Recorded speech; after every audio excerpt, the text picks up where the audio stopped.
Hello, and welcome to More Intelligent Tomorrow, a wide-ranging exploration of the potential impact of AI on the world around us, as envisioned by the future heroes of the human and machine intelligence revolution. Can AI help us match potential employers with less effort?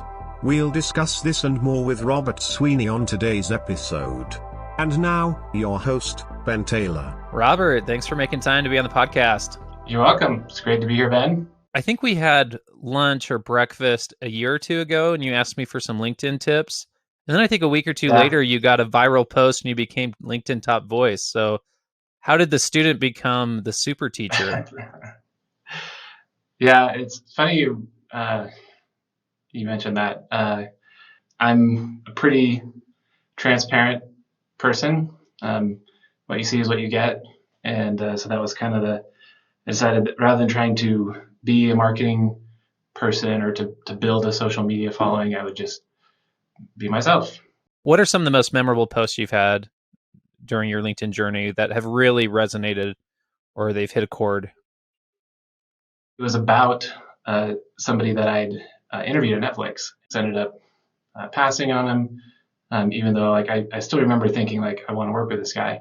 And he ended up going to Amazon, co-founding Amazon Prime Air, was named Fortune or Forbes most innovative technologist, and a year or two after we passed on him, and so I tagged him, and he started getting a lot of messages too, and he was very nice about it. Another one that stands out is my post on unlimited vacation. And what was your opinion on unlimited vacation? Because I think you're a pretty harsh critic, right? Netflix offering unlimited vacation is really where it started to pick up momentum and become more commonplace. And I worked at Netflix. And when I started my first company, I just pulled in a lot of the culture from Netflix. And as I was looking at vacation, I was like, oh, wow, if we do accrued vacation, then we have to pay that out. And I don't want to pay people out accrued vacation. We'll just make it unlimited. It'll save us money. And people probably work more anyway. I went through that thought process on my own, and it wasn't until years later when I kind of became honest with myself and said that that's not a good way to treat employees, and if that was my motivation, then that there had to be a better way that was more fair. Yeah, if you look at the data, it shows that people on unlimited vacation plans take 20 to 30% less vacation than people with accrued vacation. And I guess another thing with that is they don't actually take a true vacation, right? They take a workcation where they got their laptop. There's important meetings they're sneaking in. Yeah. It's become a thing, right? You show how much of a warrior you are for the company by how hard you work. And even when I'm on vacation, I'm still responding to emails. So how's your mindset changed going from employee to owner? Yeah, so my second startup, I was very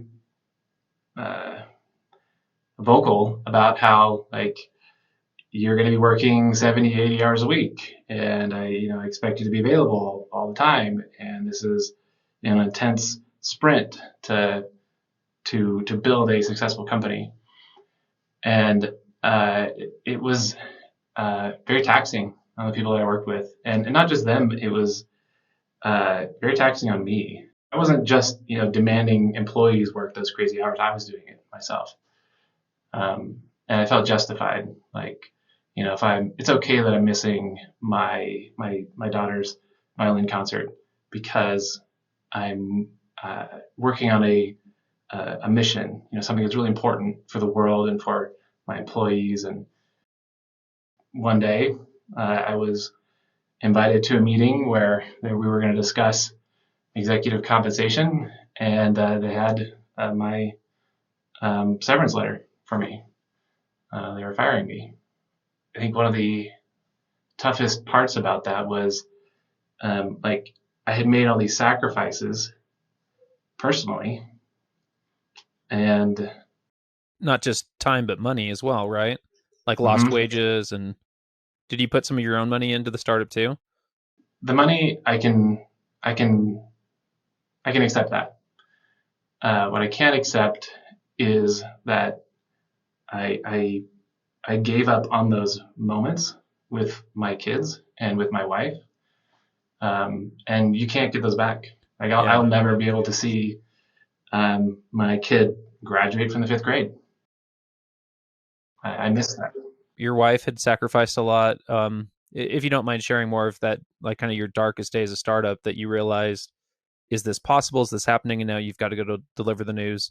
What was going through your head? Where were you at? Mentally, spiritually, how were you dealing with a day like that? Because it's not like getting fired. Like if you're an employee and you Yeah, get fired, it's like, yeah, I'll go get another job tomorrow and you'll right. probably make more money. I got severance for about a year, um, so I had time to figure out what was next. But like a year for a founder isn't really that much time to figure out your next thing. Yeah. And I told myself, well, I could always go get a job as a developer somewhere.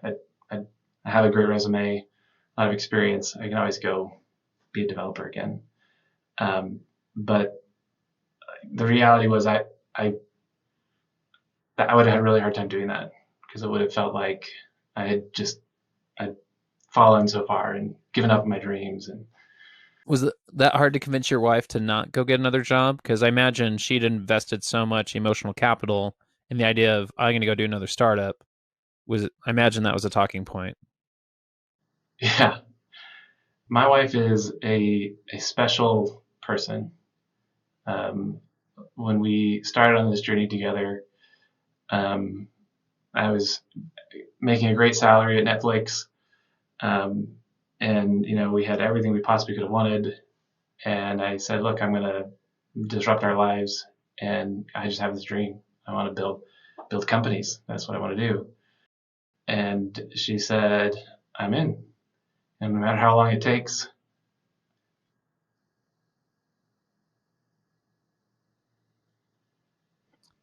It's amazing the women that put up with us, isn't it? Yeah. Yeah. So the conversation, uh, after I told her that I'd been fired, um, it was just, all right, what's next? What are we gonna do now? Like, what are you gonna build next? Holy cow. Were you able to collect some, kind of make up for lost memories with the family? No, I wasn't able to make up for the lost time, but I did invest a lot into building relationships with my kids during that time. So we did a lot of things that I like doing. We went to Zion's and Bryce Canyon, like all the national parks in Utah. I tried to do them all that summer. And then I tried to do things that they like doing. Hadn't realized how much I'd missed in their growing up. Um, and all that led me to kind of a series of awakenings as I've been building my new company. At first, I started out, okay, we'll just kind of do things the way I'd done them before because it's something I was familiar with. And then like when I was talking to my co-founder, I was uh, uh, explaining to him, hey, this is going to be very taxing on your family and your relationship and you working crazy hours. And like a month into it, I was like, you know what? I don't want to do that. I'm not going to do that this time. Well, do you think that's a little bit of a lie? The hustle, activity to progress hustle idea that if you work 80-hour weeks, you get 80 hours of value, versus being more strategic, more mindful? Or do you think as a founder, there is room for the hustle? You might get more done, but is it really worth it? Um, and Yeah. and for me, it's not. Having a successful startup, having my name in lights, uh, making billions of dollars at an exit, um, it it's just it's not worth it. Tell us about the new company. What are you guys doing? What's the value prop? You haven't raised money, but you're growing, and some of your insane viral posts on LinkedIn, I imagine they're helping with some of that to raise awareness. So Facet, um, We're kind of like Bumble for jobs. So if you're a candidate and you're interested in looking at what's out there, it's kind of a pain because you have to dig through all the different job openings and they're very opaque. They won't give you details like the compensation and details on benefits and tech stack. And so what we do is we allow people to specify what they're looking for in their next job, down to company size or the seniority level of position or compensation range. And then you get matched to jobs that match match what you're looking for and your ideal job. And recruiters don't get to talk to you. Everything's private. So there's a recruiter portion of our product, but they don't get to see anybody that's in the network unless you as a candidate get matched to a job and you say, yeah, I'm interested. So it allows you to very privately and passively look at what's available, and when the right opportunity comes along, start a conversation. At the same time, it's more than just a matching service. It's also a professional network. So the grander vision of Facet is that it's a non-spammy professional network. This podcast is called The More Intelligent Tomorrow. What is the future of work? Where do you see this going 5, 10, 20 years from now? We want to bring transparency and intelligence into recruiting and into finding your next job. What's the future of salary ranges in businesses being vague? In order for a company to recruit competitively, they have to be open about what they're willing to pay for a position. And so it's got to be in the job post. Mm-hmm. I will consider it a win if in 5 years' time, like every job has a salary range in it. And like, why would you not put that in there? Just like you put benefits. We will have changed the world in a positive way. And that made me really happy. That reminds me of a thought. The companies that promise job security, it kind of ends up being a lie because they underpay, and then those people feel more vulnerable if they need to go get a job. And so one of the things I like to talk about is don't go after job security, go after market security. Because if you have good market security, then if I tell you you're getting laid off today, it's not as upsetting as an employee. Yeah, 100%. Years ago, you would join a company and you were there for life. And we've obviously moved past that, but there's still that fear and uncertainty around for a lot of people around changing jobs. My advice I would give people is like to make interviewing a part of your career development. So like becoming good at interviewing and practicing it regularly. To their credit, Netflix encouraged employees to interview for new jobs every 6 months or so. That's huge. Like, employees knew what they were worth in the market. And also, like, it builds confidence. I'm getting the sense there's so much bias, there's so much subjectivity in the hiring process. Do you think AI can help streamline this where we're measuring competencies and some type of industry standard develops? Or are we always going to deal with the arrogance of a job posting where they're being naive? It's a really interesting topic for me. I've been doing a lot of research on like what makes somebody successful, in particular a developer successful in their job. And, we tend to focus almost exclusively on their coding ability and even more narrowly, how well do they do on a very contrived problem on a whiteboard or pair programming, which do a very poor job of assessing somebody's capabilities and intelligence. The best predictor for job performance is general cognitive ability, just how smart somebody is. And how do you measure that? People don't like to talk about it, but like IQ tests are pretty good at measuring somebody's cognitive ability. And people like to hate on those kind of things, but there's a real correlation, an undeniable correlation that exists between how people perform on those types of assessments, and on the job performance. And I think one of the struggles that was always there were different biases that would be attached to that, whether it was age, race, or gender. That's also very real. There are certain demographics that do better on these types of tests than others. And that's only part of the picture. So while it may be a strong predictor of performance, agreeableness is another very strong predictor of job performance.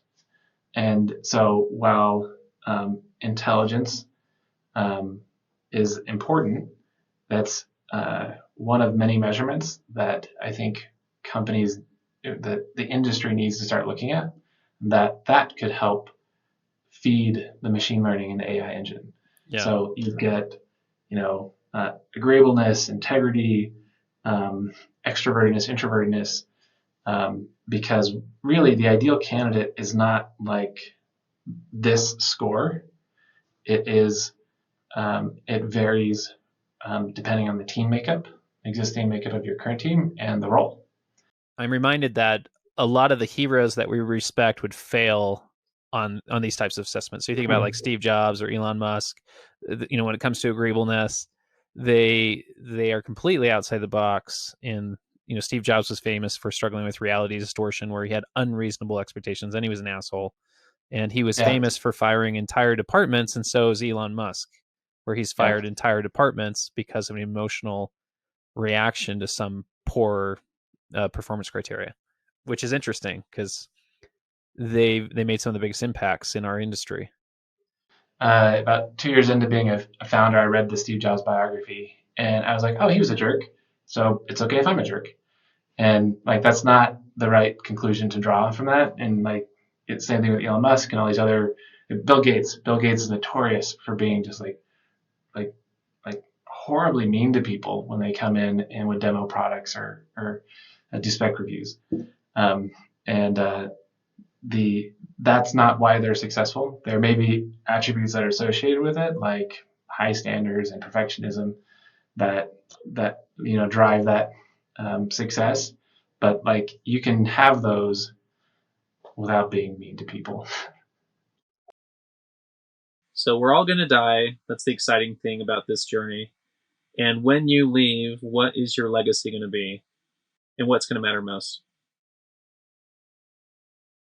Yeah, so I've thought a lot about that recently. I posted a letter to myself that I wish I'd received when I'd been fired at the beginning of the pandemic, when a lot of people were being laid off or terminated.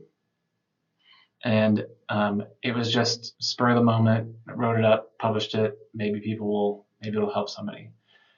And I just got tons of messages from people who they were really struggling, and it helped them.